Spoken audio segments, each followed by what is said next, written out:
Hello বন্ধুরা, আজকে আমি বানাবো কুমড়ো পাতার দিয়ে আর চিংড়ি মাছ দিয়ে বাটা।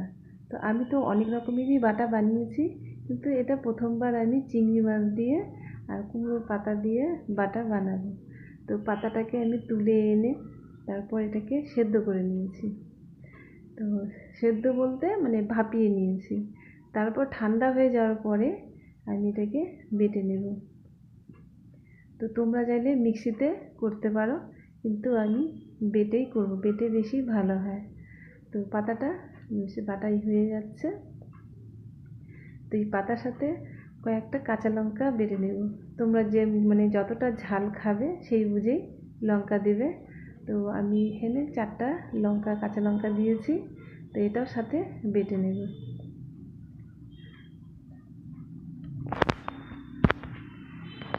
তো পাতাটা 2বার থেকে 3বার বাটতে হচ্ছে, একটু মিহি করলে ভালো হবে।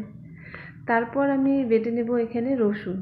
তো তোমরা দেখতে পাচ্ছ রসুনটার আমি ছিলকাটা তুলিনি। এই যে বাটার পরে আমি ছিলকাটাকে তুলে নেব। এই দেখো বাটা হয়ে গেছে। তারপর দেখো ছিলকাটা আস্ত উঠে গেছে। তো এটা এবার আমি তুলে ফেললাম।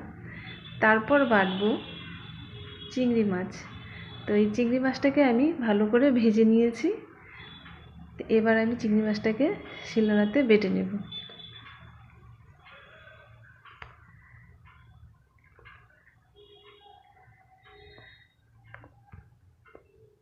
তো চিংড়ি মাছটা বেশ 3 থেকে 4বার আমি বাটবো, কারণ চিংড়ি মাছে একটু কাঁটাটা হয়, তার জন্য একটু বেশি করে বাটতে হবে। মানে 3বার, মিনিমাম 3 থেকে 4বার বেটে নিতে হবে।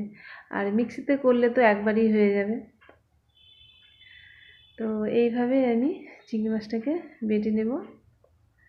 তো আমার তো চিংড়ি মাছটা খেতে, মানে এই চিংড়ি মাছ দিয়ে বাটা খেতে, পাতা বাটা খেতে খুবই ভালো লাগে। মানে সামনে যদি মাছ আর মাংস থাকে, ওটাকে বলবো তুই দূরে থাক, আমি বাটা দিয়েই ভাত খেয়ে নেব। তো সত্যিই আমি তাই করি। আমি বাটা হলে পরে যে কোনোই বাটা হোক, চিংড়ি মাছ দিয়ে বাটা হোক বা অন্য শুধু মানে লাউ পাতা হোক বা যে কোনো বাটা হোক, আমি এটা দিয়ে শুধু ভাত খেয়ে নিই। আমার খুবই ভালো লাগে বাটা খেতে।